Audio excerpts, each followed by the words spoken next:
Hello and welcome to Pardon the Interception with your divisional game review with myself, Lee Wood. You've got divisional loser Conrad Williams. And lack of playoffs Nick Taylor. Okay, so let's start as ever by starting to look at the games. So we can see in the GFL, last week we looked at the Raiders and the Wraith and the Circle and the Wildcats. So let's go look at the Raiders versus the Wraiths and see if the evil one managed to sneak out a win. Conrad, what can you tell us about this? Well, I can tell you that Dave Russell did win, but we kind of predicted in the previous week's broadcast that the Wraiths would probably manage to do so quite easily, and in the end it turns out to be a pretty tight game. There was only a 3-point margin in the end. The Wraiths did put up a lot of yards, but they struggled to convert that into as many points as they would have liked, which left it very close all the way up to and including the fourth quarter.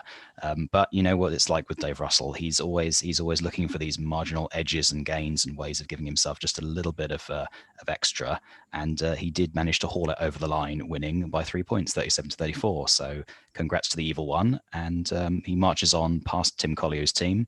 But I think the Raiders will be back, as mentioned in the comments. They're still a young team, and they will certainly be itching for another chance at the playoffs soon.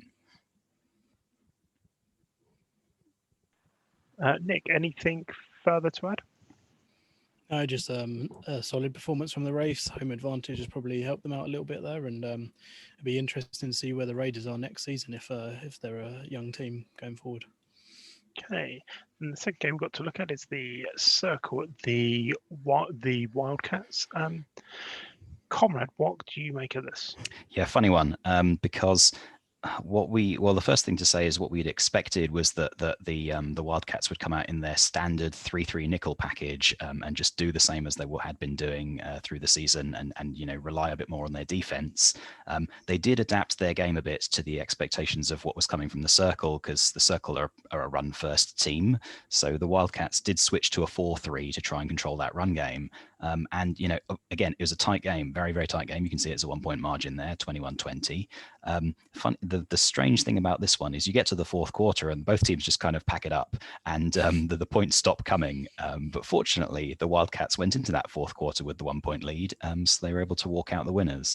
But good adaptation on the defense, and they did just enough, I think, on the Circle run game, particularly given that running back Rickenhofer fumbled it a couple of times, didn't recover. So that made the difference, I think.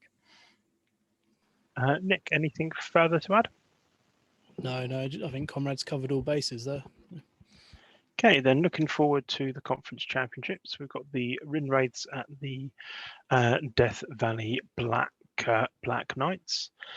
Not a good record for the Black Knights versus the Wraiths, but home field advantage, could that be the difference here? Conrad, what are your thoughts? Yeah, I mean, the Black Knights are such a strong team offensively, and their defense has been good this season as well. Of course, facing Coach Dave Russell is the ultimate test in gridiron, and it's going to be tough work for them. Home field will certainly help. And yeah, it will be should be a worthy game of the conference championships. It would be a brave man to predict against Russell, though. So I'd still, if I was going to be a betting man, I'd favour him slightly. I mean, the odds do have the Black Knights winning by 15 points, which I think would be a bit of an upset. But the injuries to the Wraiths centre being injured, that could be quite key. Yeah, I mean, I think if they did win by 15, I would consider that to be a shock result. But yeah, it should be a close one. I think it'll probably be less than 15, but the Black Knights could come away with this one. Nick, anything to add? Yeah, no, I think I'd like to side of the Black Knights after they managed to get quite a comfortable win last week. 15 points feels a lot higher than it should be, though. So yeah, I think Black Knights by one score in this one. I mean, and if Dave gets another ring, he's going to have to start where he's running out of fingers to put rings on with 10. You always got your toes. And the second game we've got to look at is the Wildcats at the Quake. Quake, a team that we haven't really spoken about an awful lot this season, I think. Conrad? Yeah, Shane Holmes is a graduate of the Atlantic League, and he's slotted right into the GFL with no problems. Great season this season with the Quake, 9-1. We haven't really covered them as much as maybe they deserve because they've been doing great. I think perhaps because they hadn't been challenged that much in the division, that meant that we didn't really have that much to talk about with them. But this is their chance to really make a big impression, try and get through that now number one defense of the Wildcats. It looks like they'll be primarily trying to do that using the run game. They've got their fourth overall rusher, Kennard, over 1,700 yards. Both teams have also got some pretty decent defensive line players in there. So, yeah, it's hard to say exactly how it's going to go. You see the defenses seem to be marginally stronger than the offenses, so maybe it will be relatively low scoring. But yeah, again, great conference game in prospect. And the odds do have the Quake with a spread of 1, which means we could be in for a real barn burner of a game. Nick, anything to add? No, I think this should, as you sort of pointed out, this game should be pretty close.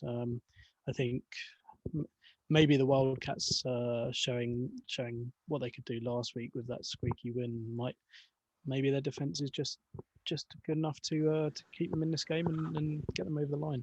And this seems to be a rematch of the conference championship from last year as well, if I'm reading this last meeting right, and the Quake did win by a considerable margin then, but it seems the Wildcat, the gap between the teams may have got a lot closer. Yeah, that's a huge score from last season. I can't see it being quite that big this season. I think it should be a close game. And let's go look at the Atlantic. If anyone wants a real in-depth review of all 4 games from the Atlantic this week, I would strongly recommend going to the Atlantic Avenue this week, which had both myself, Nick, and Greg on. But let's start with the Redcoats at the Mariners. So having 2 of the coaches from this game here, let's start with Nick. I knew that was coming straight to me.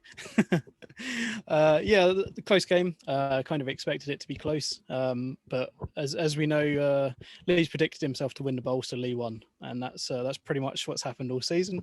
So yeah, I mean, I don't even know why we're even talking about the A anymore because Lee's predicted to win, and he's going to win. Sorted. There you go. Yeah, no, I enjoyed it. As you know, even being on the losing side, it was a fun game. Ultimately, defensively, we didn't match up great against the Mariners. Our secondary is maybe not what it has been in previous seasons. And spoiler alert, our outside linebackers are not super great. So between those 2 elements, it was going to be a bit hard to stop everything. But yeah, we had a crack at it, and special teams is pretty important again. I do love losing to special teams when the returners outgain me by about 2-1. Special teams optimization is key, and I think one of the things I said is the person that won the turnover battle was likely to win. It was only a 1 turnover game, but it was only a 5-point game, so that was a big difference maker. I think also bringing in Kiri in the off season, it shows how much of a difference bringing in one big player like that makes to your season. Oh yes, without trading in the running back and the quarterback, my season would have gone a lot different.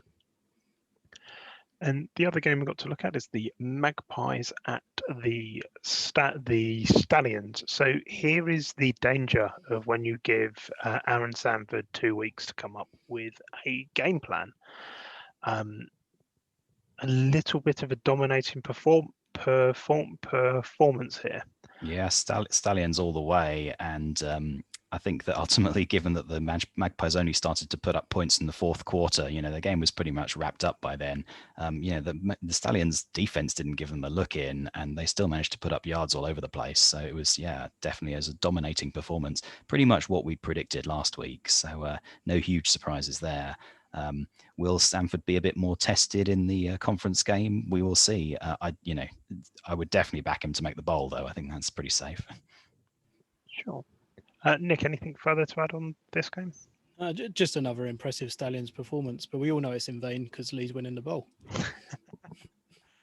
Right, then looking at the conference games, we've got the Stingrays at the Stallions. So I think I called this a 21-point game to the Stallions on the Avenue. I still stand by it to a point. I think the Stallions are just a little too dominant at the minute for an upset win whilst playing at home to happen here. Yeah, I mean, not an unfair prediction, I don't think. It's yeah, I mean, Chris's team is great, and the Stingrays went 10-0, and they've been getting it done as well. They've already got a divisional win, but I think it's just too much at this point. You've got the combination of the Stallions having a great roster that's been carefully curated by Coach Sanford, and Aaron also is a real master of game planning. So between those two elements, I think it's going to be a big struggle for the Stingrays to get out of this one. Yeah, like most of the others, like the Stallions have looked pretty imperious this season, and like as good as the Stingrays have been, I don't know whether they have enough to take down the Stallions, but there's always hope there. I think as you see from last season, there's only 6 points in this game because it's a rematch, and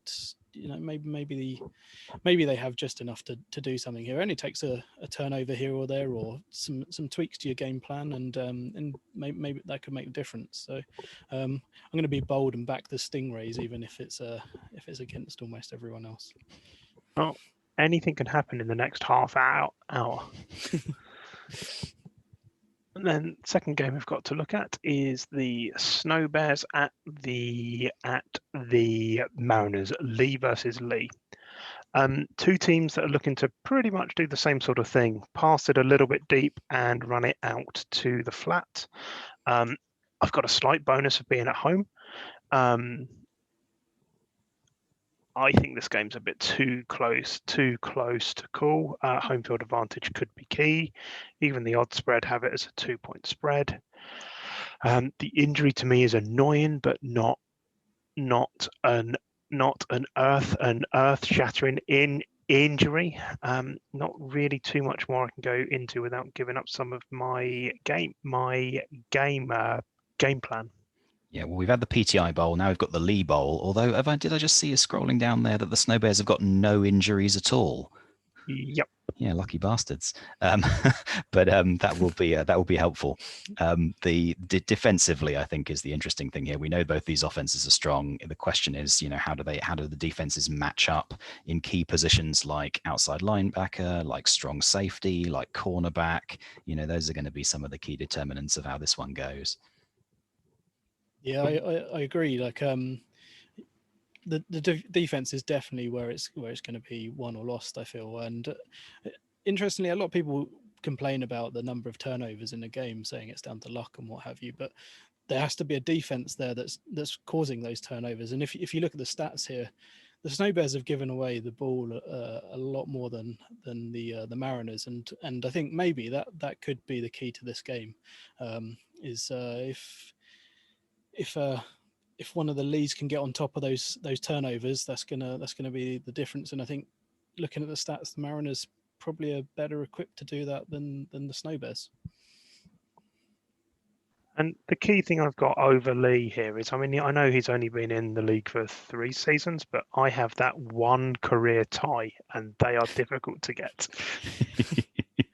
He's winning. I think he's winning in playoff games, though, isn't he? I don't think so, because I think I did get through a few wildcard rounds back in the day. Okay. He's definitely gone deeper. I've only ever taken the Mariners to the conference game once before. The only bowl wins with the Mariners have not been whilst I was a coach. So this is the furthest I've ever taken this franchise or any franchise. Cool. And you're winning the bowl because we've already said that and you've already predicted it. We'll That was, see. of course, 100% serious, not at all light-hearted prediction. Talking about that, the formula I use to predict it is based off of the 1 to 5 star rankings in pass offense, run offense, etc. that you get in the preseason camps. And last year, when I ran it in the Delta for the first time, it correctly predicted the bowl down to the teams and to the winning side. This year in the Atlantic, it put myself against the Generals in the bowl. So it was obviously wrong on the General side. But we'll see whether it got one of the teams right. Yeah, I'm a big fan of reading the training camp reports because pretty much every season I get predicted as being very weak, which is, anything better than like 5-5 then looks good. But yeah, the training camp. The tricky thing about training camp is I think it's mainly based on like average level across the team. Yeah, because I'm not sure what positions it picks for things like pass offense. So you've got the training camp, and then you've got the pre-season scouting or whatever they call it with those star rankings, and it's just a bit of fun that I can whack into a spreadsheet and then work out who wins the bowl. So that's the key, though. It's just a bit of fun, and adds to the game, doesn't it? Yeah. And so on to the big skies. The first game to look at is the Stormers at the Packers. Nick, you're going to need to refresh my memory. Is this the game we called, or did we get this wrong? I think I want to say we went with the Stormers and their defense, and it's not worked out too well for them. That's vaguely from my memory last week. Packers have got a good win here. Home field advantages help them out a little bit. They got the running game going just enough, and Lamar has done the hard work here, getting 6 yards per carry. Impressive defensive performance from the Packers, holding the Stormers to just 3 points, and look like a good team going forward. Yeah, I think what we said was that we expected it to be a close and defensive game, and it was a pretty close and defensive game. The Packers were just chipping away and getting a little bit more done, and I agree with Nick about the run game was pretty important. They were generating some material yards in the run game to keep it going. Okay. Then the second game we've got to look at is the Massive at the Shadows, and I also cannot remember how we called this game at all. Nick? I'm pretty certain we called it for the Shadows, even though we were impressed with how the Massive did throughout the season, because they're the team that beat the Buccaneers twice, if I remember correctly, through the regular season, but they've struggled a little bit offensively putting points on the board, and I think the Shadows have highlighted that here in this game. However, the turnover battle is pretty huge for the Massive, losing at 6-1, and that's never going to help your game, unfortunately. The Shadows' defense has definitely turned up to this game, keeping them to 6 points and getting those numbers of turnovers. Yeah, and I was saying in advance that the Massive's defense is very good, and that's what's kind of kept them going this far. The problem was that they were still operating quite effectively as a defense, not amazingly, but well enough. Unfortunately, their offense just was completely imploding, and poor old quarterback Bevan, was so stifled. He's got no touchdowns, 3 interceptions, sacked 4 times, resulting in a quarterback rating of 8. So the poor guy is definitely going to be bruised and battered after that one. Okay. Then looking forward to this week's conference games, we've got the Port Royal Buccaneers at the St. Lawrence Shadows. So this is a repeat of the week 2 game with the fixture reversed. Nick, what do you think we can expect from this? I think, as always, it's down to Davies here. I think we brought him up a few weeks ago with, was it nearly 500 yards he got? And then last week he's had another 300-yard game, bringing them through to this game. And I think it's as we saw, the Shadows defense looks pretty good, and it's going to really, I think it really does come down to whether the Shadows defense can stop Davies running all over them, because he's looked impressive in the playoffs. Z, anything that jumps out at you? Yeah, I mean, there's not much more I can say on that one. I think, Davies is the guy. The running game is the big thing for the Buccaneers. What can the Shadows do about that? They've got a reasonably effective rush defense, but I think it's advantage Buccaneers. They've already won this one once, and I think they probably know what to do it again. Yeah, the odds have it as a 1-point win to the Shadows, which with home field advantage is lower than you would expect. I think that 21st ranked rush defense is going to be possibly the issue here. The defense for the Buccaneers seems to match up better against the Shadows offense than the other way around. I think we could see an away team win here. And the second game we've got to look at is the Packers at the Rivets. So a repeat of Week 8's game where the Rivets did convincingly win. It's always bad to bet against the more successful Conrad. And looking through this, I do see them progressing to the bowl from here. Yeah, I mean, I think poor old Coach Watt has talked himself down a little bit in the comments of his previous match, saying that it's all over unless Conrad gets bored. But I think that the Packers could have put up a fight here. Their defense is the strongest defense by rank, and it has demonstrated its quality in some big games. So don't count them out just yet. I think this could be closer than you might think. I would still probably back the Rivets, given an A/B choice. But I think the Packers could keep it close. Nick, anything to add? Yeah, I think as we said, the Rivets look strong. They scored 62 points last week, so certainly hasn't been any stopping them so far in the playoffs. But as we alluded to, the Packers looked pretty impressive defensively as well. So it's an interesting game. The Rivets probably attack enough zones to make it a bit difficult to maybe stop them.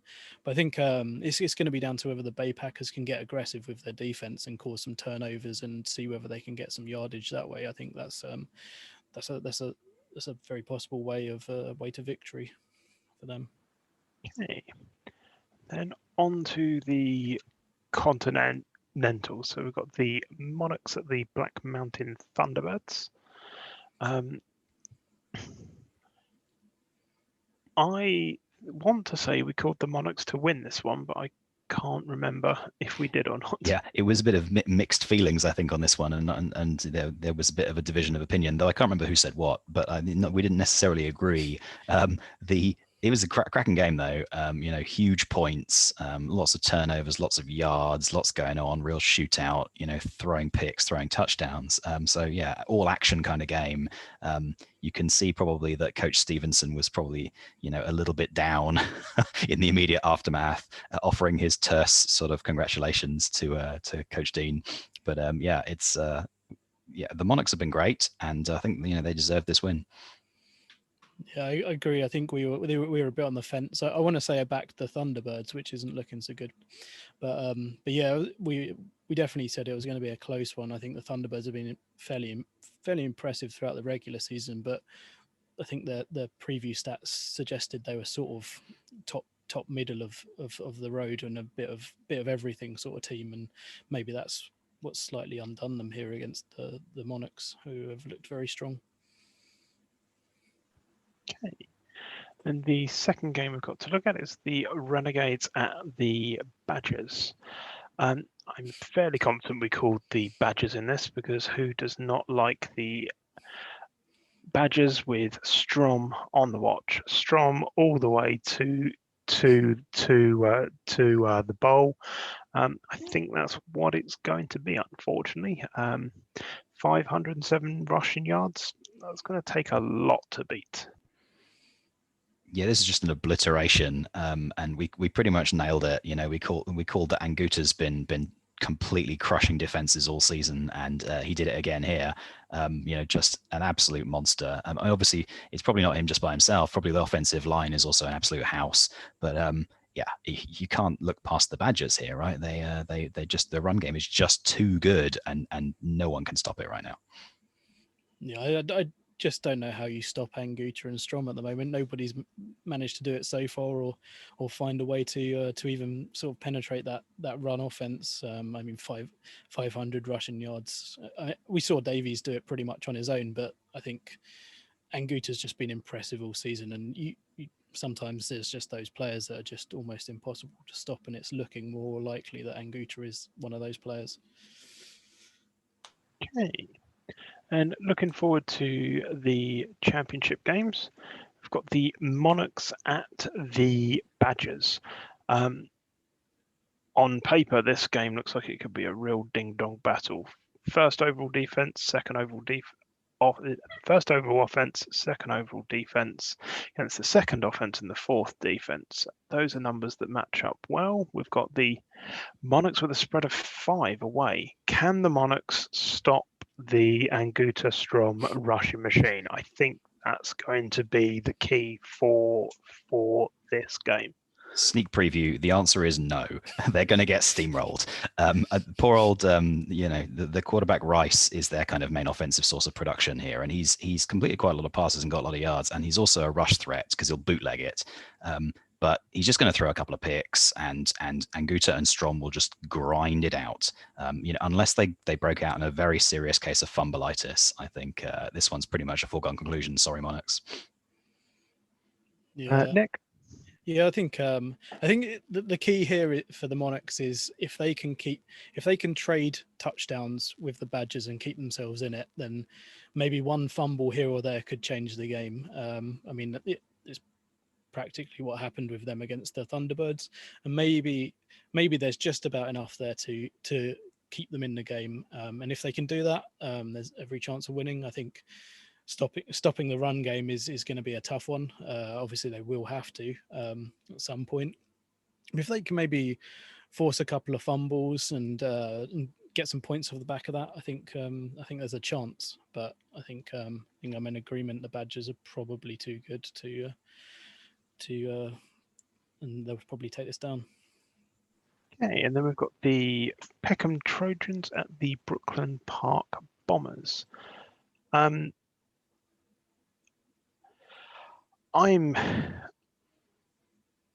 think this is the Bombers' game to lose. I want to be surprised. They've got a spread of 10. Got two teams looking to pass deep and run to the outside. But just looking at the performances of the teams in terms of the production, I think that the Bombers are going to win, but the Trojans could come and surprise us. Conrad? Yeah, I think Coach Edgaria has done well. Dan's had a pretty good season. He's been kind of biding his time in the Atlantic, but he's done very well with his Trojans. Coach Carl, though, Pete is a top coach who's again got multiple teams and has won the bowl in the Atlantic before. I think the Bombers, they're definitely the favourites here. The overall strength of the team, the quality on offense and defense suggests that it's going to be, a messenger-led rush fest. And the Trojans will have to do their best to try and stop that. It's not as much of a sort of like open and shut case as Anguta, but they're going to have to work hard to try and do something against that run game. Nick? Yeah, I agree. It's down to Messenger, whether the Trojans can stop him. Although, having said that, their passing offense has looked pretty. These teams look like they're named the wrong way around because the Trojans don't necessarily have the running, and the Bombers seem to be facing the long bombs. So, yeah, can we switch the names around and then carry on? Indeed, Robotnik, we can switch the names around. Yeah, the Bombers need to be bombing and the Trojans need to be running, yeah. So moving on to the Delta, and we will cover these games in our usual amount of depth. But if anyone wants an in-depth analysis, please go watch the Delta meter this week. You can also watch Michael Smith slowly get more and more drunk as he drinks half a bottle of gin. I think his closing lines are actually he starts saying something and then just says, I'm too drunker for this, and then it finishes. But first of all, let's look at the Lone Stars and the Hammer Sharks. And I've said this multiple times. I think I said it last week as well. This is what happens when you give Aaron 2 weeks to game plan. He managed to get what he needed out of Bro and Vector, despite Michael's best efforts to stifle the run there. Managed to get a little bit out of the air as well, and managed to keep the Hammer Sharks in check enough to put up a good win. If I remember rightly, the special teams is hugely different as well, managing to do much better on special teams. Aaron just managed to game plan Michael in this game. Yeah, we asked the question, can the Sharks stop the rush? And it seems the answer, based on the result of that game, is no. They had a go, but Bro got 4 touchdowns, so that was just too much.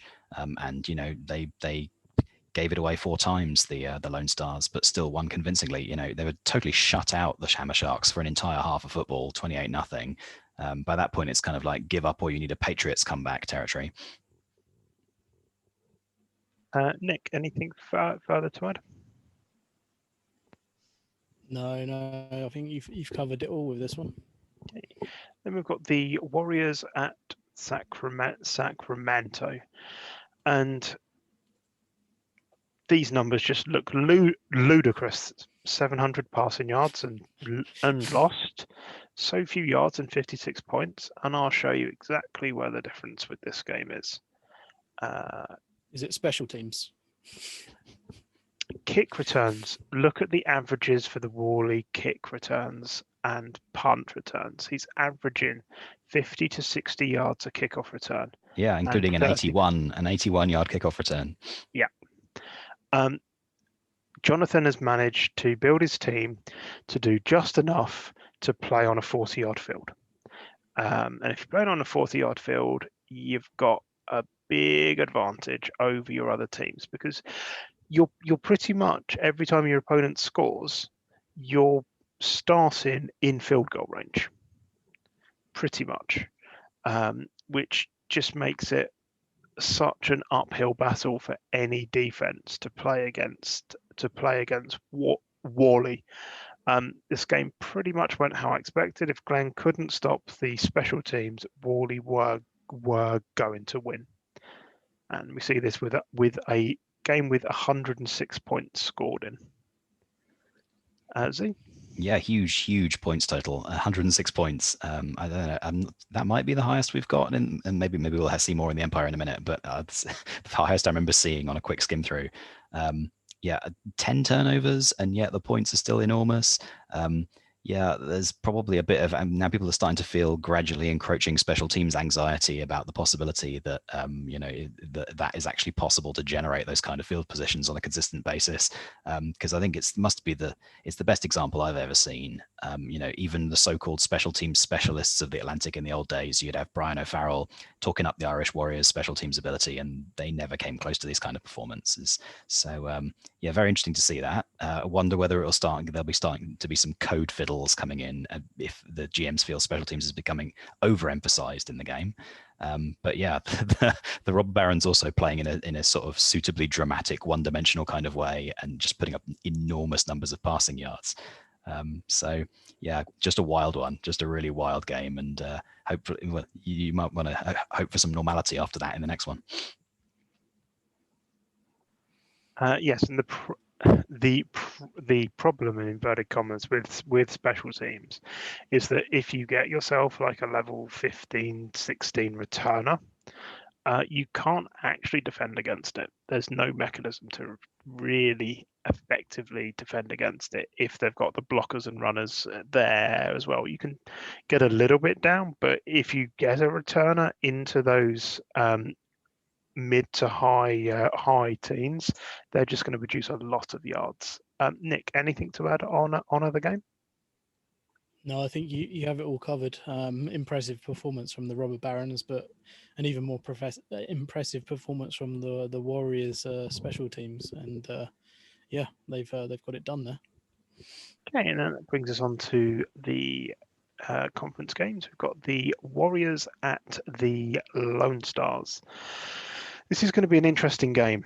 I'm backing Wally. Their numbers look bad because of what their return game is. It reduces the amount of yards they produce. Their offense is better than these numbers suggest. And the reason I'm backing Wally is my prediction has them winning the bowl this year, so I have to back them. But Aaron at home is a very tough cookie to beat. We can see that Aaron managed to squeak out a win on the road in week 9 by 2 points. These are also two teams that are from the same division, so there's a bit of rivalry between them both. They know each other incredibly well. The odds have La Jolla with a spread of 4. I just really don't know how to call this game at all. Conrad? Yeah, you give me a spread of 4, I'll take the Lone Stars. But yeah, although of course, yeah, the return game's a thing. It's a funny one. Both teams have thrown 21 picks this season, which is a pretty substantial number. I think Sanford's Lone Stars are playing with one of these quick quarterbacks who is going to do the dual threat of running outside and also passing. They throw a lot of picks. Yeah, I mean, I think the Lone Stars will still get it done. Just because, yeah, they're divisional rivals. They're playing at home. They've got the rivalry. They've got the inside knowledge of what Wally will do. You know, I don't doubt that Jonathan Miles can keep it close, but I think one score for the Lone Stars. Nick? I think yeah, I think I'd go with the Lone Stars as well. I don't know as much about the D, but Pound's been picking up an F and a C. Maybe that does some work towards them not being able to stop Bro in the long run. I don't know, if that is the case, then I fancy Bro to get the job done here, and maybe I think Aaron might find a way just to calm the special teams down. That's all you need to do, is just somehow stop the special teams from getting quite so many yards, and you should be fine, I think. And I mean, as you say, that if the divisional rivals, he's come up against it before, so he'll know what to do. And I'll back the Lone Stars to win this one as well. I think it will be close. Okay. The other game we've got to look at is the Sunblazers at the Katanas. An interesting one. Sunblazers put up a huge amount of points last week in a very convincing win. Katanas have been doing well all season, and the key for me is the Katanas are healthier than they have been at points throughout the season. They've got a single injury to a DE on their roster. These teams did meet in week 8, where Frome did lose away. Home field, could that be the 11-point difference? I don't know. This one is too close to call as far as I'm concerned. I'm going to fall on the side of the fence of Frome because I called the bowl to be Wally beating Frome. But this is a game where either team could win. The Sunblazers are on a massive high at the minute. The Katanas had a convincing win against the Jets, even though for the first 3 quarters it looked like it could go either way. But home field advantage, that might make enough of a difference here, and I believe that Frome are healthier than they were in week 8 as well. Yeah. See? don't get greedy on medal collecting, LJE. You can't have 2 bowls in one season. That's too many. So we'll see where he gets knocked out. But yeah, I mean, Katanas are great. I think I'd still probably favour them in this game, just for home field, if nothing else, because that can be pretty important. Obviously, the bowls played at a neutral venue, but for the conference champs, you've got this. It can be a bit of an uptick. You know, I feel like even in the pros, even without rivalry, home field's probably worth a score. You know, it's worth 7 points. Nick, anything to add? Yeah, I think obviously both of these coaches will look back to week 8, and that was a game with 16 turnovers in it. And I think if either coach can get that sort of performance out of their defense whilst plugging the holes in their offense, I think that will be the difference in this game. I'm gonna edge on the side of Lee. I'm gonna say loses in the A but wins in the D. Let's go with that. I would be happy with that. Okay, and then moving on, we have the Empire. So we have the High Hunters at the Tomahawks. Nick, care to talk us through this?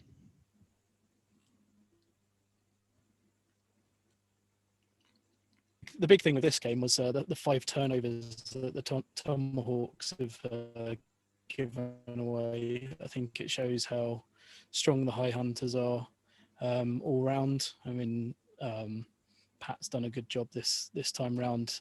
Legend hasn't quite worked out. He's plugged away and got the 4 touchdowns, but Pat's done the harder work on offense. But the defense is really, you know, turning the ball over 5 times is always going to be costly, and I think that's what's cost the Tomahawks there. Conrad, anything further to add? I think Nick's covered the crucial point, which is that 5-0 turnover differential. That is just so painful, and really the Tomahawks have tomahawked themselves out of it by throwing the ball away too many times. Yeah, the High Hunters did pretty well on offense, but it was no doubt helped by the fact they were given the ball in situations where they could quickly score. And yeah, it was more of a Legend punching it in, not getting huge numbers of yards, but still being able to produce those touchdowns. So yeah, the Tomahawks will probably be ruining that performance, because I don't know can we see how many of those fumbles were forced, if any? Because that will determine how much of it. Yeah, they were just all sort of, you just fluffed it up fumbles, which is absolutely galling when you've done 3 and you've got an opposing running back who's carried it 22 times but hasn't fumbled it at all. Although just checking again, none of the fumbles were actually on the running backs, so I don't know what they were doing. Were they like fumbling it on a sack? Are they fumbling it on a return? What? 2 on sacks, 1 on a receiver. Right. Okay. So it's not so bad. The part of it's pass rush pressure and just getting sacked too many times. But yeah, you can give the High Hunters defense a bit more credit there in fairness. But yeah, it's losing the ball too many times for the Tomahawks there. Okay, and then the second game we've got to look at is the Thunder and Herd at the Kings. We're guaranteed points. We are always guaranteed points. And I believe this is more or less what we were guaranteed points, but not necessarily for the Herd. And I think, wasn't there a comment if they could get 14 points on the Kings, they would be happy? Yeah. They've outperformed expectations by 7 by making it to 21. But yeah, the Kings just metronomically like racking up 14 every quarter. Nick? Yeah, it's just the Kings just showing how impressive they are. You know, quarterback Eldridge is 5 touchdowns and a QB rating of 142. Keen's, over 5 yards per carry. It's just very efficient offensive performance from the Kings, and it's sort of what we expected from them. And the Herd just couldn't keep up with it. Yeah, it is such a great offense. You're used to seeing in big playoff games teams that will, focus on one zone or focus on one style of play. So they'll be like, I'm a rushing team or I'm a passing team. The Kings have just produced amazingly in both ways. So their passing game, 80% completions, 5 touchdowns, 142 quarterback rating. And then you look at their rush game, you're like, oh, that must be worse. No, that's 27 carries, 5.2 yards a carry, 2 touchdowns, 140 rushing yards. And it's just great all round. Okay, then looking forward to the conference games. We've got the High Hunters at the Red Bulls first. Red Bulls, I think, have only been featured once so far. Nick, what do you make of this? Yeah, so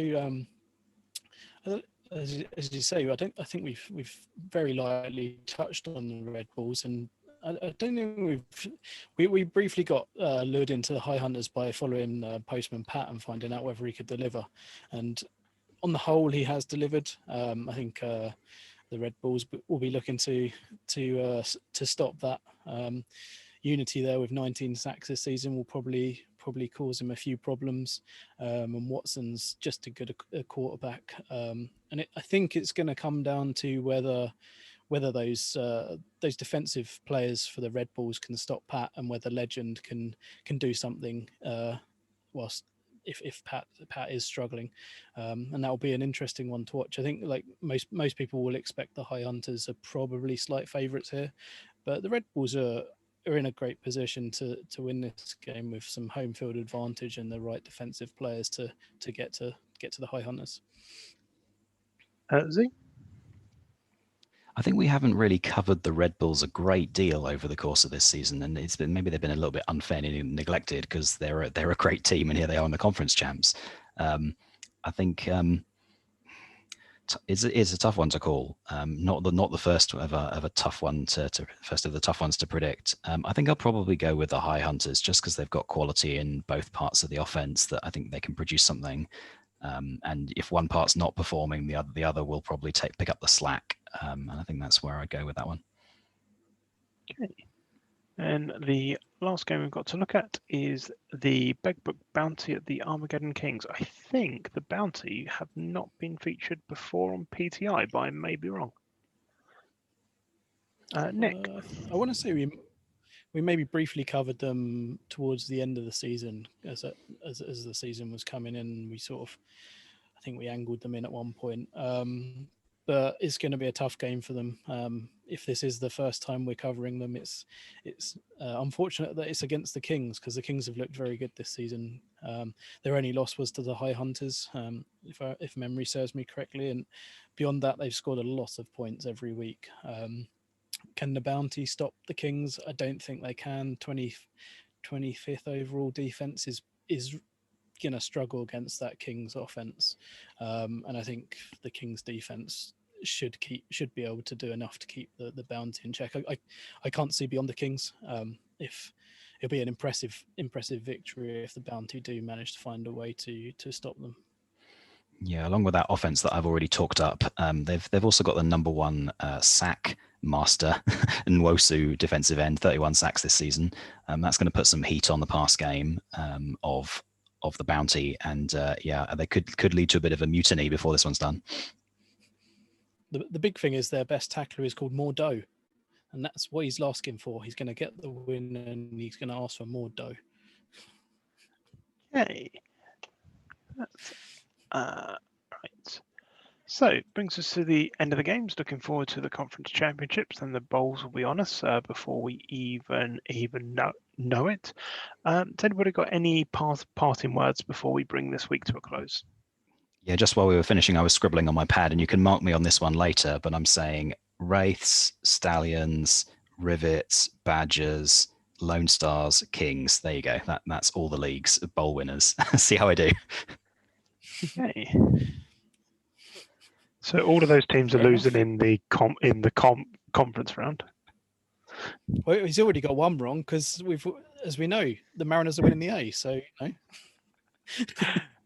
know. Nick, anything from you? No, just the usual good luck, and hope those who are playing have good games, and there's no big injuries to anyone who does make it any further. It's goodbye from me. Goodbye from me. And goodbye from me.